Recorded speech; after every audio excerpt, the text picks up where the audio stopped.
హల్లెలూయా. అందరికీ యేసు ప్రభు వారి పేరిట ఉదయకాలపు వందనాలు. ఈ ఆదివారం మీ మధ్య గడుపుటకు చాలా సంతోషంగా ఉంది. సో నిన్న ఉదయము నిన్న సాయంత్రము మనము అధ్యయనం చేసిన తర్వాత పౌలు దగ్గరికి వచ్చి ఆగాము.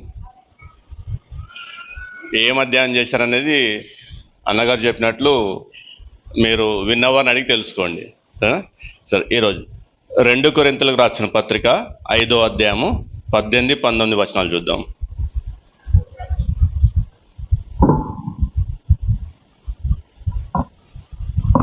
2 కొరింథీయులకు రాసిన పత్రిక 5వ అధ్యాయము 18-19 వచనాలు. సమస్తమును దేవుని వలనైనవి, ఆయన మనలను క్రీస్తు ద్వారా తనతో సమాధానపరచుకొని ఆ సమాధానపరచు పరిచర్యను మాకు అనుగ్రహించెను.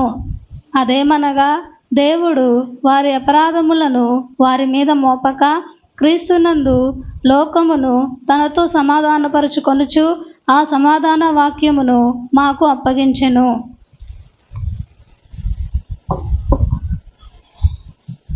తలలు వంచుకుంటే ప్రార్థించుకుందాం.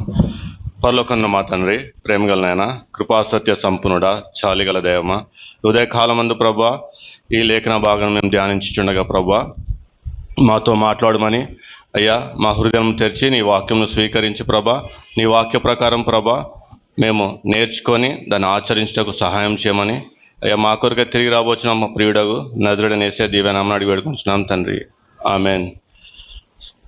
ద్వితీయోపదేశ కాండము 5వ అధ్యాయము 1వ వచనంలో చూసినట్టు, మోషే ఐగుప్తులోంచి బయటికి వచ్చిన తరము నశించిపోయిన తర్వాత వారి యొక్క తర్వాతి తరానికి మరలా న్యాయవిధులను కట్టడలను చెప్పుతూ సెకండ్ టైం, ఫస్ట్ టైం వారి తల్లిదండ్రులకు చెప్పాడు, ఇప్పుడు సెకండ్ టైం వారి కుమారులకు చెప్తూ మీరు జాగ్రత్తగా వినుడి, వినినది నేర్చుకున్నది మీరు ఆచరణపరచండి అని తెలుగులో డైరెక్ట్ ఉంటుంది. ఇంగ్లీష్లో చదివితే మీరు నిక్షిప్తపరచుకొని అంటే మీ హృదయమందు ఉంచుకొని తద్గుణంగా లేఖనానుసారంగా దానిని అనుసరించుడి అని ఉంటుంది. ఆ విధముగా అనుసరించకపోయినందువల్ల వారు ఎటువంటి కష్టాలు పాలైనారు, దేవుడు వారిని ఏ విధంగా శిక్షించాడు అని చెప్తూ వారు ప్రభువును అంగీకరించినందువలన ఏ విధంగా సువార్త పౌలు ద్వారా అన్యజనులకు అందించినాడనే విషయం చూసినాం. ఇక్కడ పౌలు 2 కొరింథీయులకు రాస్తూ 5వ అధ్యాయంలోని 18-19 వచనాల్లో 3 ప్రాముఖ్యమైన విషయాలు చెప్తున్నాడు. అవి ఏంటంటే, క్రీస్తు పక్షముగా మీరు రాయబారులు. ఏమైనాము? ఎవరి పక్షముగా? క్రీస్తు పక్షముగా. మనకి ఏమందించబడినది కూడా చెప్తున్నాడు. సమాధానపరచు వాక్యము ఏమందించబడింది? నేను వెనక నుంచి వస్తున్నాను, కన్ఫ్యూజ్ అవ్వద్దు. మీరు ముందు నుంచి చదివితే ఒక రకంగా ఉండి నేను వెనక నుంచి వస్తున్నాను. మనము క్రీస్తు పక్షముగా ప్రతినిధులుగా లేకపోతే రాయబారులుగా ఏర్పాటు చేయబడ్డాము.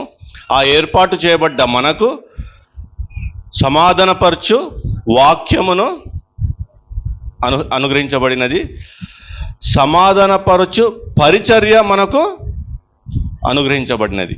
అవునా కదా? కాకపోతే అక్కడ సమాధానపరచు పరిచర్య మాకు అనుగ్రహించను, సమాధానపరచు వాక్యం మనకు అనుగ్రహించను, రాయబారులుగా క్రీస్తు పక్షముగా మనం ఏర్పాటు చేస్తాను. నేను తిప్పి చెప్తున్నాను, తిప్పి చెప్పి ఆ రాయబారుల స్థానంలో మనల్ని ఉంచుతున్నాను. ఆ సమాధాన పరచు వాక్యము మనకి ఇచ్చినారని చెప్తున్నారు. తర్వాత ఏం చేయాలా? రాయబారులుగా ఏర్పరచబడి క్రీస్తు ప్రతినిధులుగా ఏర్పరచబడి సమాధానపరచు అనే వాక్యం మనకు అనుగ్రహించబడిన తర్వాత ఏం చేయాలనేది, ఆ వాక్యం ద్వారా ఏం చేయాలనేది నెక్స్ట్ సమాధానపరచు పరిచర్య మనకు అనుగ్రహించబడిన ఉంటుంది. సో మత్తయి సువార్త 5వ అధ్యాయంలోని 13-16 వచనాలు చూస్తే మనం ఏమై ఉన్నామనేది, ఎందుకు మనం ఎన్నుకొనబడి ఉన్నామనేది కూడా స్పష్టంగా ఉంటుంది. మత్తయి సువార్త 5వ అధ్యాయము 13 నుంచి 16 వచనాల్లో మీరు లోకమునకు ఉప్పై ఉన్నారు. ఉప్పై ఉన్నారు. ఉప్పు నిస్సారమైతే ఉప్పు నిస్సారమైతే అది దేని వలన సారము పొందును. అది బయట పారవేయబడి మనుషుల చేత త్రొక్కబడుటకే గాని మరి దేనికిని పనికిరాదు. మీరు లోకమునకు వెలుగై ఉన్నారు. కొండ మీద నుండి పట్టణము మరుగై ఉండనేరదు. మనుష్యులు దీపము వెలిగించి కొంచెము క్రింద పెట్టరు కాని అది ఇంట నుండి వారందరికి వెలిగించుటకై దీపస్తంభం మీదనే పెట్టుదురు. మనుష్యులు ఈ సత్క్రియలను చూచి పరలోకమందున్న మీ తండ్రిని మహిమపరచునట్లు వారి ఎదుట మీ వెలుగు ప్రకాశింపనీయుడి అని స్పష్టంగా మనల్ని ఈ లోకములకు వెలుగై ఉండమని, ఈ భూమి మీద ఉప్పుగా ఉండమని మనకు ప్రభు ఆజ్ఞాపిస్తున్నాడు. ఉప్పు గురించి నేను ప్రత్యేకించి మీకు చెప్పనక్కర్లేదు. ఉప్పు ఏం చేస్తుంది? దాని గుణలక్షణం ఏంటి?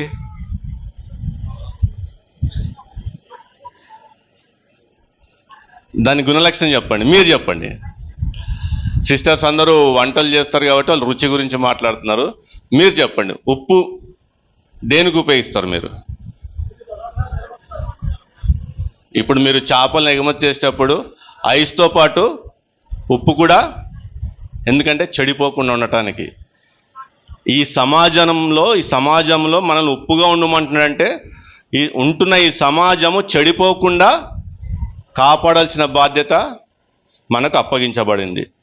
ఈ సమాజంలో మీరు వెలుగే ఉండండి అంటే అంధకార శక్తుల ప్రభావం ఈ సమాజంపై పడకుండా మనం వెలుగొంది వాటిని ప్రారద్రోలి అనేకులను వెలుగులోకి నడిపించడానికి మనం ఏర్పాటు చేయబడి ఉన్నాము.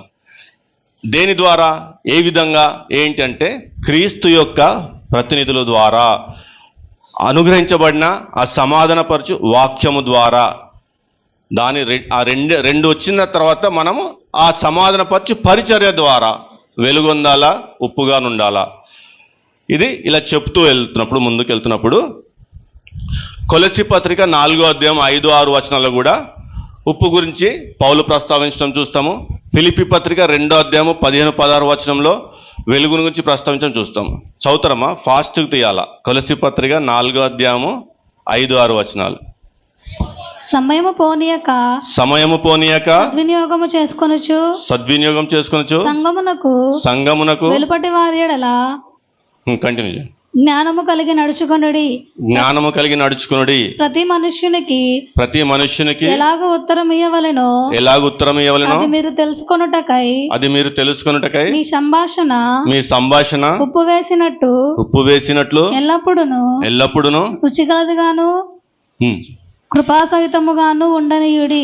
చూడండి, మన సంభాషణ ఇక్కడ ఉప్పుతో పోల్చి మనం ఏ విధంగా సంభాషించవలెను అంటే, మన సంభాషణ వలన బంధుత్వాలు కానీ, రిలేషన్షిప్స్ కానీ, లేకపోతే ఇతరులు కానీ ఎవరు కూడా నొచ్చుకొనకుండా కృపాసహితముగా, అంటే మనం మాట్లాడే ప్రతి మాటలోనూ ఆ కృపను వాళ్ళు చూడగలగాల. మనకు సమాధానపరచు వాక్యం ఇచ్చింది, సమాధానపరచు పరిచర్య ఇచ్చింది, మన ఇష్టానుసారంగా చేయటానికి కాదు. మన ప్రతి మాటలోనూ కృప ఉండాలా. అంటే ఉప్పును పోలి, ఉప్పు ఏ విధంగా అయితే చెడిపోకుండా కాపాడుతూ ఉంటుందో వస్తువులను, ఆ విధంగా మనుషులు చెడిపోకుండా ఉండే మాటలు మాత్రమే మనము మాట్లాడాలా. ఎంతమంది చేస్తున్నాము మనము? గాసిప్స్ అంటే చాడీలు అంటాం కదా. ఒక వ్యక్తి గురించి చాడీలు చెప్తున్నప్పుడు ఈ చెవి నుంచి ఆ చెవి నుంచి ఆ వ్యక్తి దగ్గరికి వెళ్ళినప్పుడు ఆ వ్యక్తి ఏ విధంగా రియాక్ట్ అవుతాడో ఒకసారి ఆలోచించుకోండి. ఇప్పుడు మీరే ఉన్నారు ఆ స్థానంలో. మీ గురించి ఇతరులు మీపై చాడీలు చెప్తూ, చాడీలు అనేది బహిరంగంగా చెప్పరు, చెవులో గుసగుసలాడతారు. ఆ గుసగుసలాడింది ఒక వ్యక్తి నుంచి వచ్చి మీ దాకా వచ్చినప్పుడు మీ పరిస్థితి ఏంటి? మీరు ఎలా స్పందిస్తారు? ఒక్కసారి జ్ఞాపకం చేసుకోండి. అవ్విధముగా ఇతరులకు జరగకుండా, అటువంటి అనుభవము ఇతరులకు కలగకుండా మీరు జాగ్రత్తగా మీ సంభాషణ ఉప్పు వేసినట్లు చూసుకోవాలి. నెక్స్ట్ ఫిలిప్పీ పత్రిక 2వ అధ్యాయము 15-16 వచనాలు చూద్దాం. మీరు మూర్ఖమైన వక్రజనము మధ్య నిరపరాధులను, నిష్కలంకులను, అనింద్యులనైన దేవుని కుమారులగునట్లు సనుగులను, సంశయములను మాని సమస్త కార్యములను చేయుడి.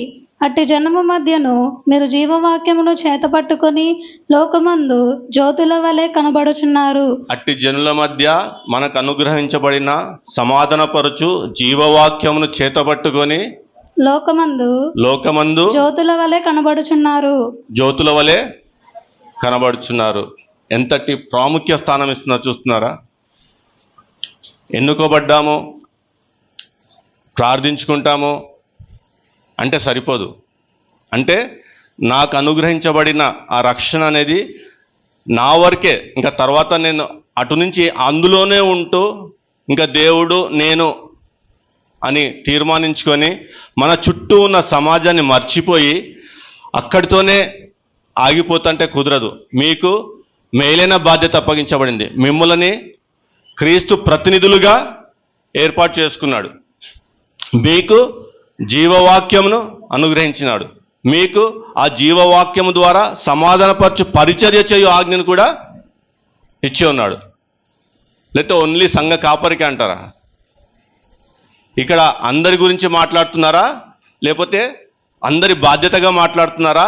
అందరి గురించి మాట్లాడుతున్నారా? లేకపోతే ఒక్కరి బాధ్యతగా ఒక్కరి గురించి మాట్లాడుతున్నారా? కదా?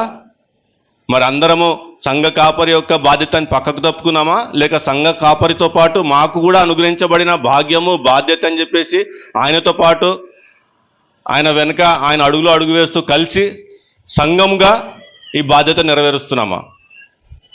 మిమ్మల్ని మీరు పరీక్షించుకోండి. నేనే మిమ్మల్ని పాయింట్అవుట్ చేయట్లేదు. మిమ్మల్ని మీరు పరిశీలించుకోండి, మిమ్మల్ని మీరు పరీక్షించుకోండి. ఎందుకంటే పౌలు అంటాడు, మనల్ని మనం పరీక్షించుకోవటము చాలా మేలు ఇతరులకు అప్పగించుకున్నట్టు కంటే. ఇతరులు మనల్ని పరిశోధించి పరిశీలించకంటే మనల్ని మనం పరిశీలన చేసుకొని మనల్ని మనము సవరించుకోవటం చాలా మేలైనది.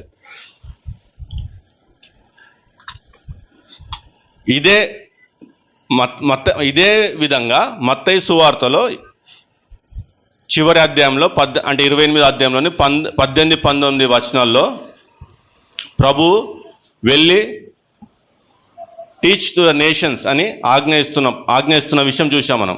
అది ఒక కమాండ్.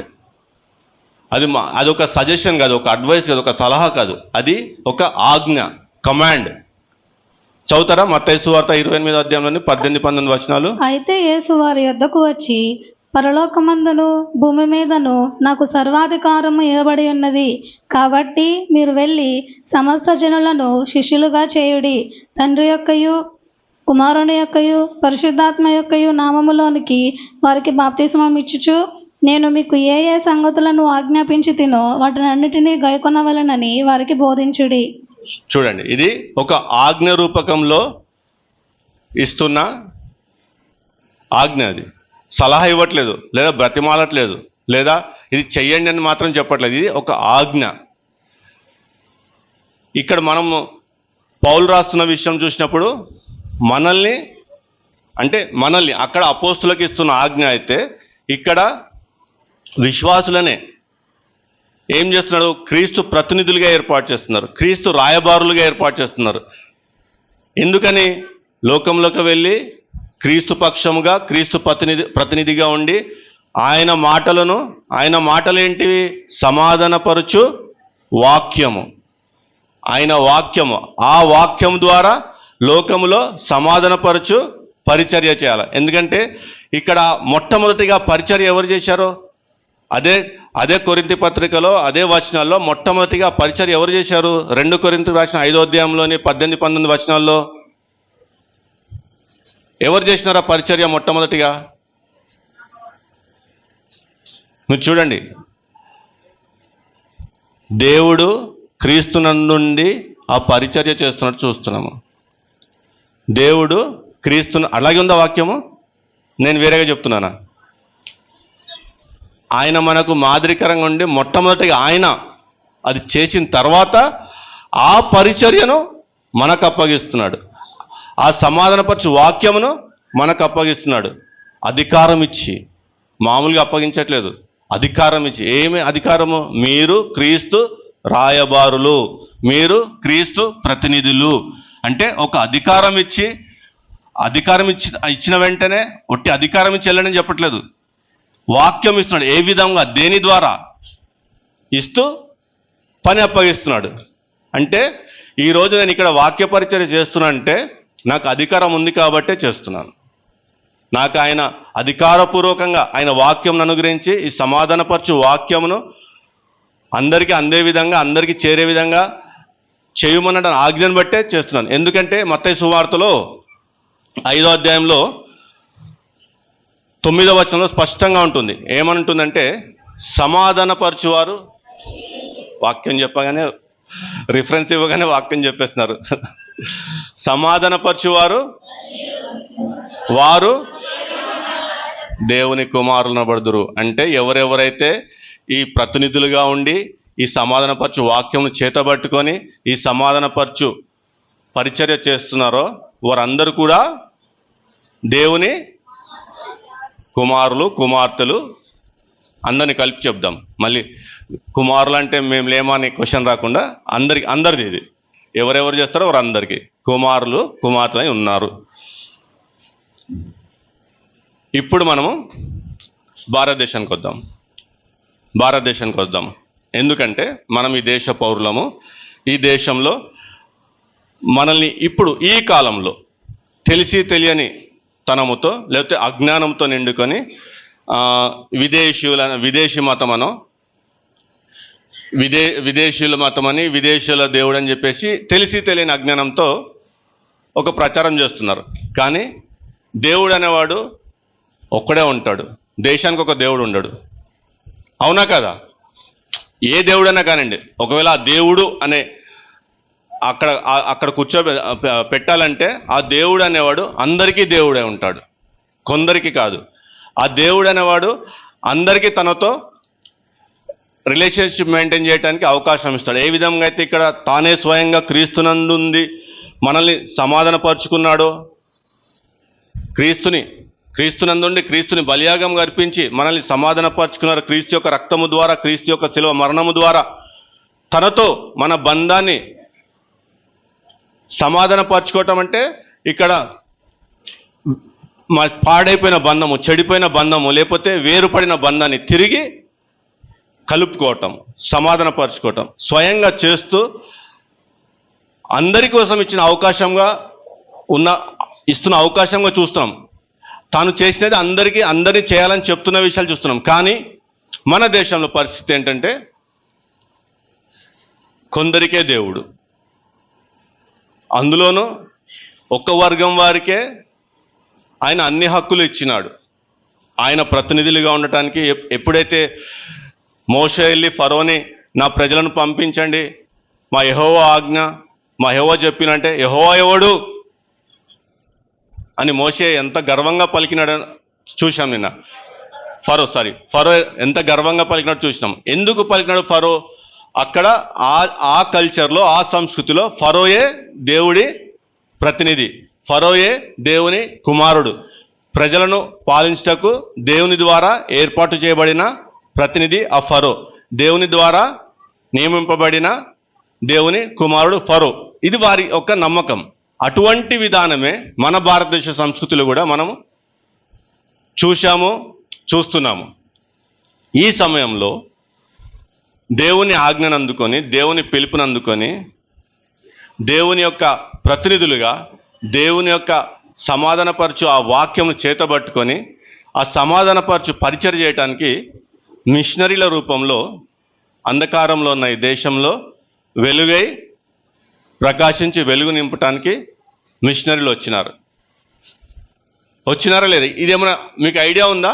మిషనరీలు వచ్చినారు. మిషనరీలు రాకపూర్వము మిషనరీలు వచ్చి కేవలము మేము ప్రార్థిస్తాము, కేవలము మేము వాక్యం చెప్తాము, కేవలము మేము ఒక దగ్గర కూడుకొని, ఏ విధంగా అయితే బాబేలు గోపురం కట్టి అందరూ ఆ బాబేలు గోపురం దగ్గరే ఉండాలని నిమ్రోదు ఏ విధంగా తీర్మానించాడో ఆ విధంగా మేము ఒక దగ్గర కూడుకొని ఇక్కడి నుంచి మేము ఎవరి దగ్గరికి వెళ్ళము, అందరూ ఇక్కడికే రావాలా, మేము ఇక్కడే ప్రార్థన చేసుకొని ఉంటాము అన్న విధంగా కాకుండా,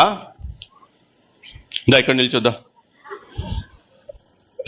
అన్న విధంగా కాకుండా, మిషనరీలు వారి యొక్క సొంత ఊరిని, సొంత జనాంగమును, సొంత మనుషులను, కుటుంబాలను అన్నీ వదులుకొని కేవలము ఆ సమాధానపరచు వాక్యమును మాత్రము చేతబట్టుకొని ఆయన ప్రతినిధులుగా భారతదేశానికి వచ్చి ఇక్కడ సమాధానపరచు పరిచర్యను మొదలుపెట్టి మొట్టమొదటగా వాళ్ళు ఇక్కడ మొదలుపెట్టినప్పుడు అపోస్తులుడైన తోమా వచ్చాడు.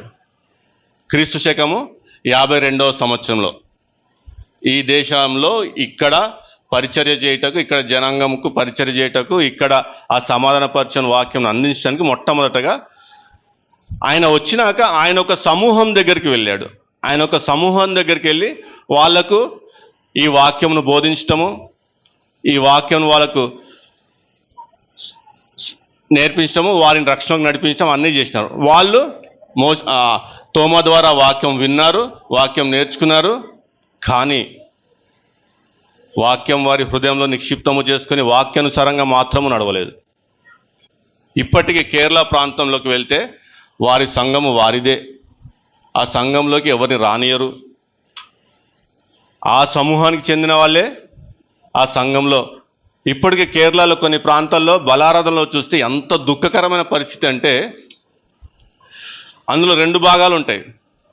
ఆ సమూహానికి చెందిన ఒక టేబుల్ అయితే మిగిలిన వారందరికీ ఇంకొక టేబుల్ ఉంటుంది. అంటే వాళ్ళు దేవుని వాక్యమును హృదయమును నిక్షిప్తం చేసుకోలేదు. వాళ్ళు ఆ తలాంత్ ఏదైతుందో మొట్టమొదట మా దగ్గరికే వచ్చాడు తోమా, మొట్టమొదట మాకే వాక్యం ప్రకటించాడు. మొట్టమొదట మాకే ఏ విధంగా అయితే ఇజ్రాయెల్ జనాంగము దేవుడు మమ్మల్ని దర్శించాడు, వాక్యము మాకిచ్చాడు, కట్టడలు మాకిచ్చాడు, న్యాయవిధులు మాకిచ్చాడు, ఇంకా ఏ జనాంగమునకు ఆయన విధంగా చేయలేదు అన్న పొగరుతో ఏ విధంగా అయితే దేవుని రాజ్యంలోకి వీరి యొక్క క్రియల ద్వారా, వీరి యొక్క పద్ధతుల ద్వారా అన్య జనాంగంకు ఆశీర్వాదకరంగా ఉండి వారిని దేవుని దగ్గరికి తీసుకురావాల్సింది పోయి, వీరు తమ చుట్టూ ఒక గోడ కట్టుకొని అందరిని అన్యజనులు అని చెప్పేసి బయట పెట్టేసిన విధంగా తోమా వచ్చి అక్కడ సువార్త విత్తనము నాటినప్పుడు వాళ్ళు అదే ఇజ్రాయెల్ జనాంగం మాదిరి తమ చుట్టూ ఒక గోడ కట్టుకొని మేము శ్రేష్టమైన వారము, దేవుని యొక్క శిష్యుడు మా దగ్గరికి వచ్చినాడు, మాకు ఈ వాక్యం ఇచ్చినాడు మేము అని చెప్పేసి ఆ కులముకున్న ఆ లక్షణము విడవక, ఆ మునుపటి యొక్క ఆ కుల లక్షణమును విడవక, ఆ కులము ద్వారా నేర్చుకున్న సమస్తను మళ్ళా సంఘంలో ప్రవేశపెట్టినారు. అక్కడి నుంచి ఏ విధంగా అయితే 400 సంవత్సరాలు సైలెన్స్ చూసినామో మనము పాత నిబంధనకు కొత్త నిబంధనకు మధ్య, తోమా వచ్చిన దగ్గర నుంచి మరలా 18వ శతాబ్దం, మొదటి శతాబ్దం నుంచి 18వ శతాబ్దం వరకు ఒక సైలెన్స్ పీరియడ్ చూస్తాం మనం. ఎక్కడ కూడా క్రైస్తవ్యం గురించి, లేకపోతే క్రైస్తవ మిషనరీలు చేసిన పరిచర్య గురించి, లేకపోతే క్రైస్తవ ఈ సమాధానపరచు వాక్యము, ఈ పరిచర్య సమాధానపరచు వాక్య పరిచర్య ఎక్కడ చూడం మనం. సైలెంట్గా ఉంటుంది. అక్కడక్కడ చెదురుమదురుగా పోర్చుగల్ వాళ్ళు రావటమో అట్లా గోవా ప్రాంతంలో చూస్తాం. కానీ తోమా ద్వారా ఏ సంఘం అయితే మరి గొప్పగా చెప్పుకుంటారు, 7 సంఘాలు స్థాపించారు మా తోమా అని చెప్పేసి. 7 సంఘాలు మొదటి శతాబ్దంలో స్థాపిస్తే 18వ శతాబ్దంకి ఎన్ని సంఘాలు అవ్వాలా? ఇప్పుడు మీ గ్రామాల్లో ఉంటారు కదా, ఈ గ్రామ పెద్దలకు తెలుసు, ఈ గ్రామంలో ఒక దశాబ్దం క్రితం, ఒక దశాబ్దం అంటే 10 సంవత్సరాల క్రితము ఒక సంఘం ఉందనుకుందాం. ఇప్పుడు ఈ గ్రామంలో ఎన్ని సంఘాలు స్థాపించబడ్డాయి?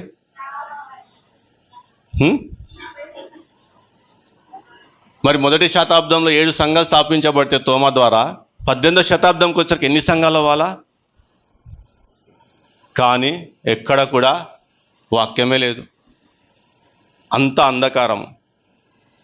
ఒక సమూహము పెత్తనం చేస్తూ మిగిలిన వారందరూ మాకు సేవ చేయాలని చెప్తూ సర్వాధికారం వారి చేతుల్లో పెట్టుకొని మిగిలిన వారిని అణచివేస్తూ వారి యొక్క కష్టాలపై వీరు భోగభాగ్యాలు అనుభవిస్తూ మీ కర్మ అని చెప్పి ఒక కర్మ సిద్ధాంతాన్ని ప్రతిపాదించి వారి కర్మకు విడిచిపెట్టేసినారు. కానీ దేవుడు ప్రేమ స్వరూపి. దేవుడు విడిచిపెట్టాడు మనల్ని. దేవుడు తన కార్యములు ఎలా జరిగించాలో ఆ విధంగా జరిగిస్తాడు. సహాయం వచ్చినా రాకపోయినా ఎస్తర్ గ్రంథంలో చూస్తాం, సహాయం వచ్చే దిక్కు నుంచి సహాయం వస్తుంది. మొర్దెకై చెప్తాడు కదా ఎస్తర్కి, సహాయం వచ్చే దిక్కు నుంచి సహాయం వస్తుంది. కానీ నువ్వు దీని నిమిత్తమే ఎన్నుకోబడ్డావేమో, దీని నువ్వు కాదని తప్పుకుంటే ఉందా వాక్యం స్పష్టంగా. ఈ మిషనరీలు వచ్చినప్పుడు 18వ శతాబ్దము విలియం కేరీ, అంతకుముందు బ్రిటిష్ ప్రభుత్వం ఇక్కడ రాజ్యం వెళ్తుంది. బ్రిటిష్ ప్రభుత్వం రాజ్యం వెళ్తున్నా కానీ వాళ్ళు ఏనాడు కూడా ఈ క్రైస్తవ మత ప్రచారంలో లేకపోతే మత వ్యాప్తికో ఏనాడు కూడా వాళ్ళు తోడ్పడింది లేదు. మిషనరీలు రాకుండా వాళ్ళు కట్టడలు చేసినారు. విలియం కేరీ బ్రిటిష్ ప్రభుత్వం కాకుండా పక్కనున్న రాజ్యంలోకి వెళ్ళి అక్కడుండి తన సువార్త పరిచర్య మొదలుపెట్టినాడు. ఒకవేళ విలియం కేరీ రాకపోయి ఉంటే ఈ దేశము ఈ విధంగా, లేకపోతే ఈ రకంగా మనం అందరము చాలా చిన్న చిన్న పిల్లలు కూడా గ్రంథాలు పట్టుకొని కూర్చొని, అంటే ఆ చదువు అనేది వాళ్ళకు అందకపోయి ఉండేది. ఇప్పుడు కొద్దిగా మిషనరీ పరిచర్య చూసుకొని మనం తిరిగి వాక్యంలోకి వద్దాం. ఎందుకు ఈ మిషనరీ పరిచర్య చెప్తున్నా అంటే, ఈ మిషనరీలు భారతదేశానికి చేసిన పరిచర్య మీరు తెలుసుకోగలిగితేనే మీరు ఏమి చేయకుండా ఆగిపోయారో, మీరు ఏమి చేయకుండా నిలిచిపోయారో, మీరు ఏమి చేయకుండా మీ కొరకే మీ చుట్టూ ఒక గోడ నిర్మించుకొని ఇతరులకు ఆశీర్వాదకరంగా మారకుండా ఉండిపోయిన విషయాలు కూడా మనకు తేటతెల్లమవుతాయి. మిషనరీలు వచ్చినప్పుడు భారతదేశంలో ఏ రంగాన్ని విడిచిపెట్టలేదు. అది కుటుంబ వ్యవస్థ కానివ్వండి, అది విద్యా వ్యవస్థ కానివ్వండి, అది వ్యాపార రంగ వ్యవస్థ కానివ్వండి, అది మత వ్యవస్థ కానివ్వండి, అది media, arts, culture, print media కానీ ఆర్ట్స్ మీడియానే కానివ్వండి, లేదా ప్రభుత్వ వ్యవస్థ కానివ్వండి, ఈ 7 వ్యవస్థలు దేని కూడా వాళ్ళు విడిచిపెట్టారు. ప్రతి వ్యవస్థను సంస్కరించి వదిలినారు. విలియం కేరీని తీసుకుంటే ఆయన భారతదేశానికి రాగానే అక్కడ జరుగుతున్న అరాచకాలు చూసి ఆడపిల్లలు పుట్టగానే పురుట్లోనే చంపేయటం. అరే ఇది ఏంటి, ఈ ఆచారం ఏంటి? ఆ ఆచారానికి వ్యతిరేకంగా పోరాటం చేసి చట్ట రూపకంలో దాన్ని ఆపించి వేసినాడు. భర్త చనిపోతే భర్త చితిపై భార్యను కూడా కూర్చోబెట్టి ఆ చితిమంటలో ఈమెను కూడా చంపేసే వ్యవస్థ. అంటే ఈ మొదటి శతాబ్దంలో తోమా ద్వారా భారతదేశానికి వాక్యం అందించబడినప్పుడు వీళ్ళు ఒక తమ చుట్టూ గోడ కట్టుకొని ఒక స్థానంలో ఉండిపోయినందుకు అక్కడి నుంచి 18వ శతాబ్దం వరకు భారతదేశం ఏ విధంగా వికృత రూపం ధరించిందో మీరు ఆలోచించండి. ఏ విధంగా అంధవిశ్వాసంలో మునిగిపోయి అంధకారంలో మునిగిపోయిందో ఆలోచించండి. భర్త చనిపోతే భార్యకు ఆ చితితో పాటే అది చేయటం వల్ల స్వర్గం దక్కుతుందని ఒక అబద్ధం ప్రచారం. ఎవరు చేసినారు? ఒక్క వర్గం వాళ్ళు. తర్వాత అలెగ్జాండర్ డఫ్ పేరు విన్నారా? అలెగ్జాండర్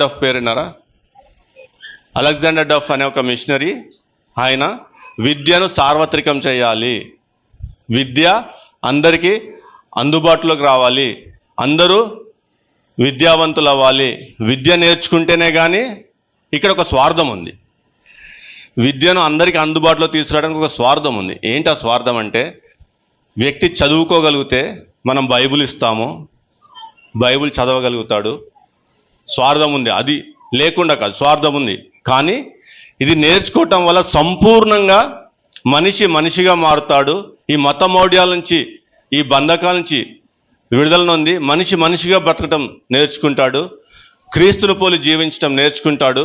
ఈ వాక్యం నేర్చుకున్న తర్వాత వెలుగొందుతాడు, ఈ దేశమందు వెలుగొందుతాడు, ఈ దేశ భూభాగమందు ఉప్పుగా ఉంటాడు, అంటే సమాజము భ్రష్టు పట్టుపోకుండా ఉంటాడు అనే ఒక ఉద్దేశంతో విద్యను అందరికీ అందుబాటులోకి తీసుకురావాలని చెప్పేసి పోరాటం చేస్తే ఒక వర్గం దానికి సపోర్ట్ చేయలేదు. ఎందుకంటే అన్నాళ్ళు ఆ వర్గం ఆధిపత్యంలోనే, వారి యొక్క గుత్తాధిపత్యంలోనే విద్య వారి కబంధాస్తాల్లో ఉండిపోయింది.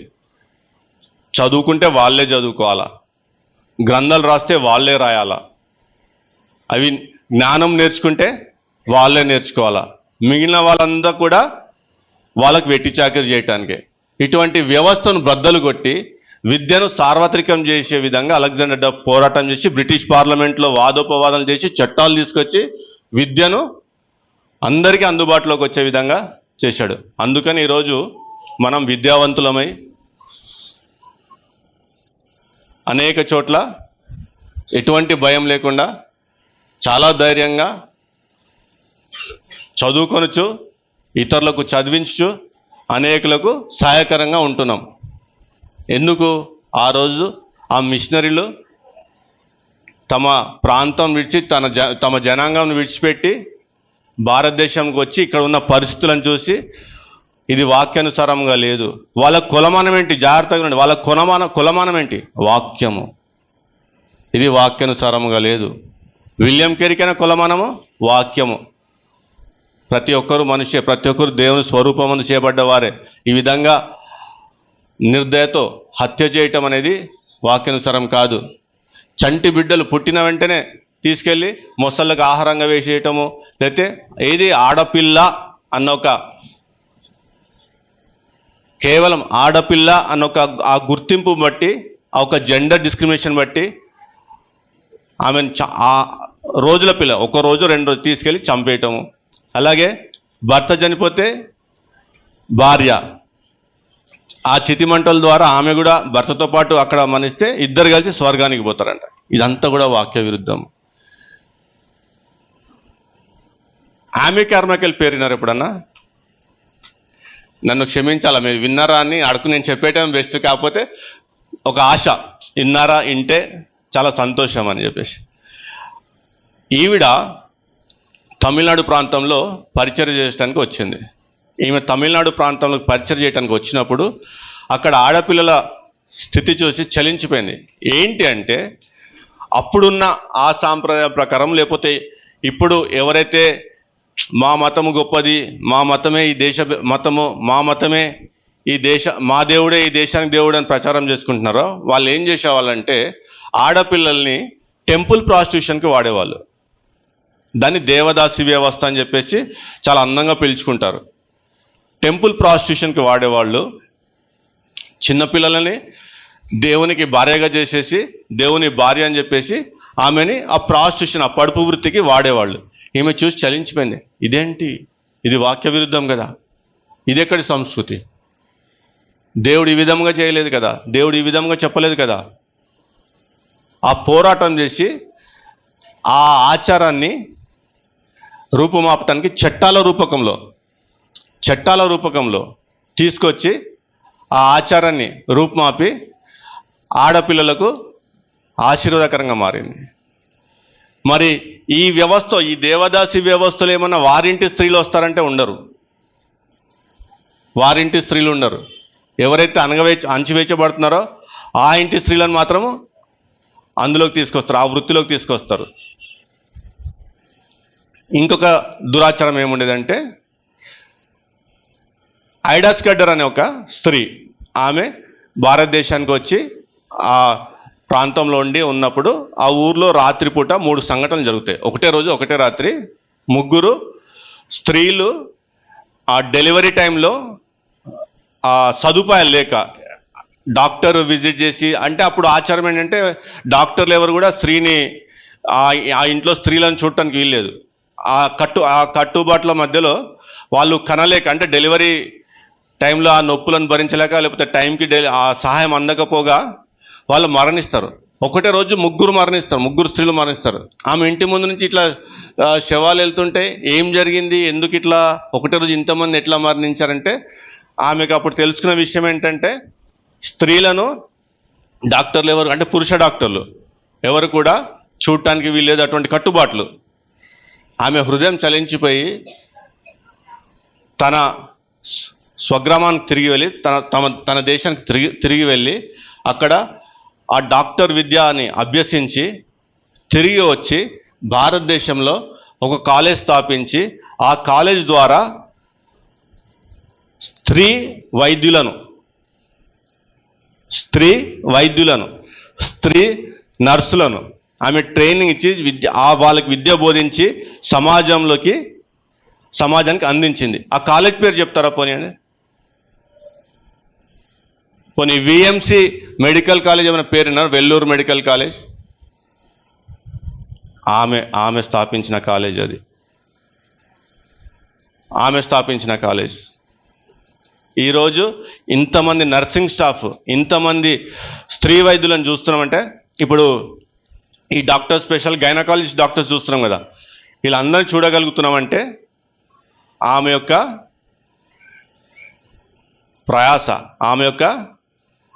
ప్రయాస. నెక్స్ట్ ఇంకొక ఇద్దరు ముగ్గురిని చూసి మనం సబ్జెక్ట్లోకి వద్దాం. జాన్ ఈ క్లౌ పేరు విన్నారు ఎప్పుడన్నా? జాన్ ఈ క్లౌ. పోనీ 19వ శతాబ్దంలో మన ప్రాంతంలో కరువులు వచ్చిన విషయం తెలుసా? కరువు ప్రాంతం అన్న విషయం తెలుసా? 1877 1878 ప్రాంతంలో ఇక్కడ ఇది కరువు ప్రాంతం, విపరీతమైన కరువు, ఆహారం లేదు, ఏమీ లేదు, జనాలు చచ్చిపోతున్నారు. ఆ సమయంలో ధవళేశం బ్యారేజ్ ఎవరు కట్టించినారు? కాటన్ దొర. అమ్మయ్య,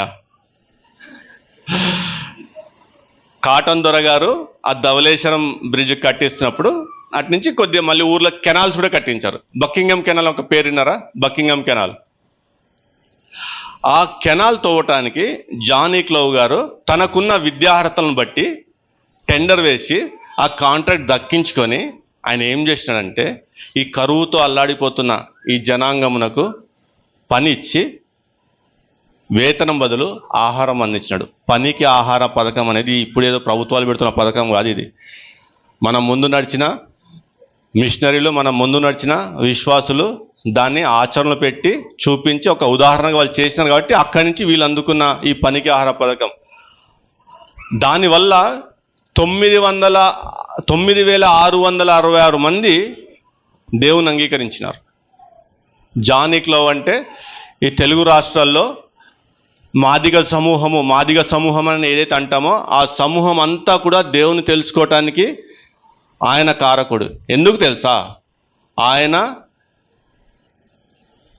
దేవుని యొక్క ప్రేమను బయలుపరిచినాడు, దేవుని యొక్క సమాధానపరచు ఆ పరిచర్యను వారి ఎదుట చేసి ఉన్నాడు.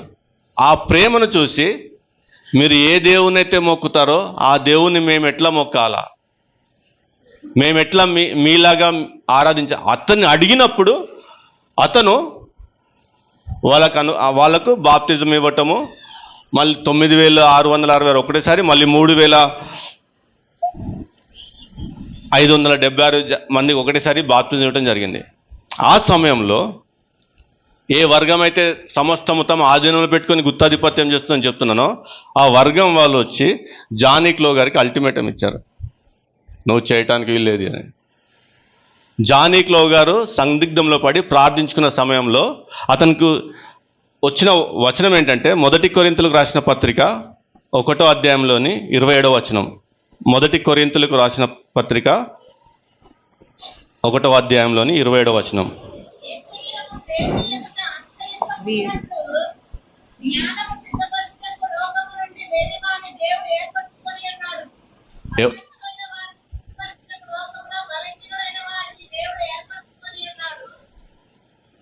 ఎవరిని ఏర్పరచుకున్నాడు దేవుడు?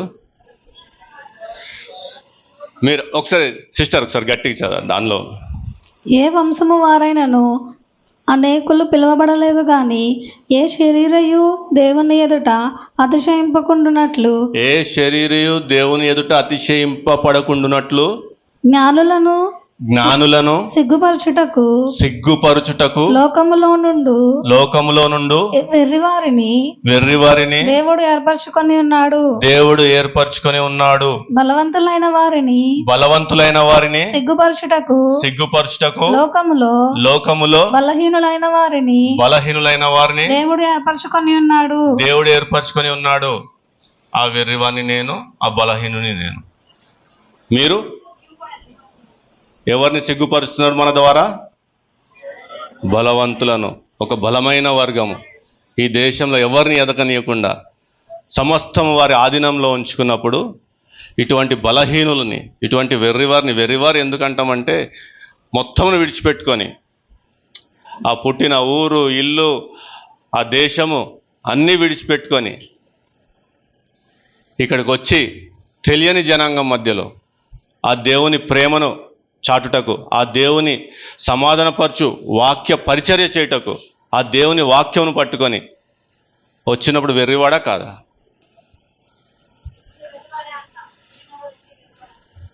అవునా కదా? మా సైడు మా యాసలు చెప్పంటే ఈడెక్కడ పిచ్చోడు రా అన్ని విడిచిపెట్టుకుని ఈడికి వచ్చాడు అంటాం. కానీ దేవుడు వారిని ఉపయోగించుకున్నాడు.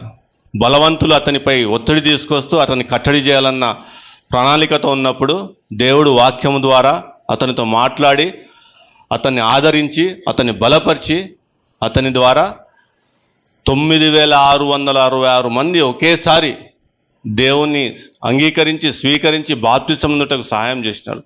మరలా 3,576 మందిని బాప్తిసం తీసుకోవటానికి ఆయన ద్వారా కార్యములు చేసినాడు. ఎందుకు చేసినాడు దేవుడు? ఎలా చేయగలిగిన దేవుడు అంటే వాళ్ళు దేవుని ఆజ్ఞకు లోబడి దేవుని యొక్క కమాండ్ తూచా తప్పకుండా పాటించడానికి వారి యొక్క రిప్రజెంటేటివ్స్గా, వారి యొక్క ప్రతినిధులుగా వారి ఉన్న స్థలాన్ని, వారి ఉన్న ఊరిని, వారి దేశాన్ని విడిచి మన దేశానికి వచ్చి, మన ప్రాంతానికి వచ్చి వారి ప్రతినిధులుగా ఉండి దేవుడు అనుగ్రహించిన ఆ వాక్యము ఆధారం చేసుకొని దేవుడు అనుగ్రహించిన ఆ సమాధానపరచు సువార్తను చేసినారు. కాబట్టే దేవుడు వారికి తోడే ఉండి ఇంతగా ఆశీర్వదించినాడు. ఇప్పుడు ఇంకొక వ్యక్తిని జ్ఞాపకం చేసుకుంటాం. శామ్ హిగ్గింబాటం పేరినారు ఎక్కడన్నా? పోనీ షౌట్స్ యూనివర్సిటీ, ఒక యూనివర్సిటీ ఉంది, ఆ పేరు విన్నారా ఎవరన్నా? మీరు స్టూడెంట్స్ చెప్పాలా? శామ్ హిగ్గింబాటం అన్న వ్యక్తి భారతదేశానికి వచ్చినప్పుడు ఇక్కడున్న పాడి పరిశ్రమ, లేకపోతే ఆ కాలంలో ఉన్న పశువులను పెంచడం కానీ, లేదా డైరీ వ్యవస్థ అందం మనకు అందరికీ అర్థమయ్యే విధంగా. ఇప్పుడు ప్రతి గ్రామానికి ఒక డైరీ అని అందులో ఆ గ్రామస్తులు వెళ్ళి పాలు పోయటము, అది చూస్తే తెలుసు అందరికీ. ఈయన దాన్ని స్టడీ చేసి వీళ్ళకి ఇట్లా కాదు, ఈరోజు భారతదేశంలో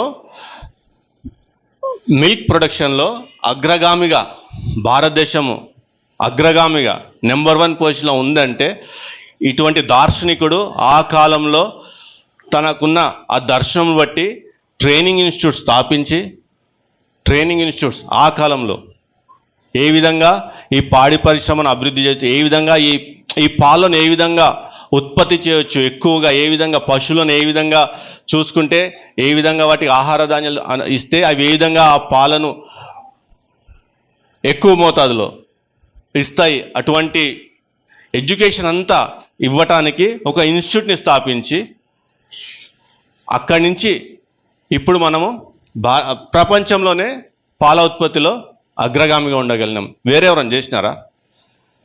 ఇప్పుడు అతను రాకముందు ఇక్కడ భారతదేశంలో సమస్తంపై అధికారము మాదే అని చెప్పేసి అంతా మా చేతిలో ఉంది, అంతా మేం చెప్పినట్టు వినాలన్న వ్యక్తులు ఏమైనా తీసుకొచ్చినారా?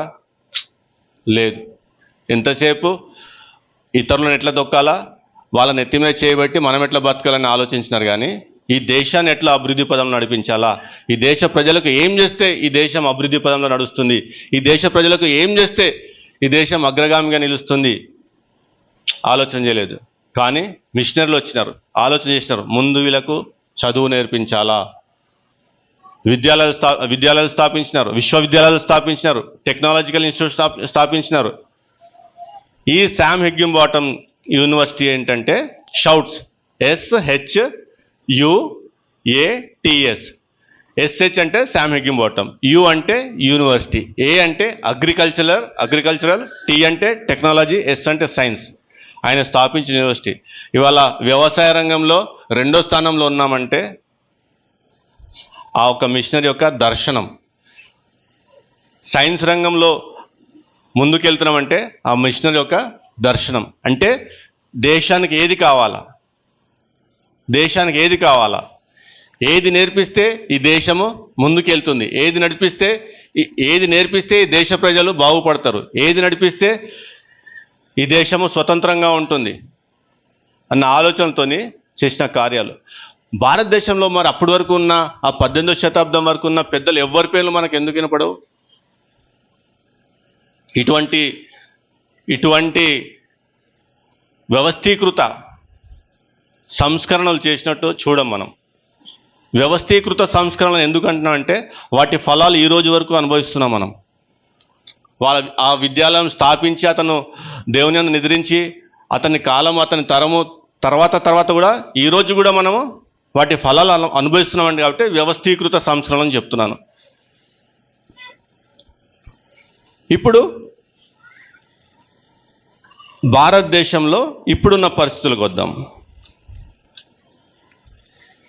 వీళ్ళు ఎందుకు చేయగలిగారని మీకు చెప్పాను. వీళ్ళు దేవుని యొక్క ప్రతినిధులు, దేవుని యొక్క సమాధాన సువార్తకు వీరు ప్రతినిధులు. వీరికి దేవుని యొక్క ఆ సమాధానపరచు వాక్యము అందించబడినది,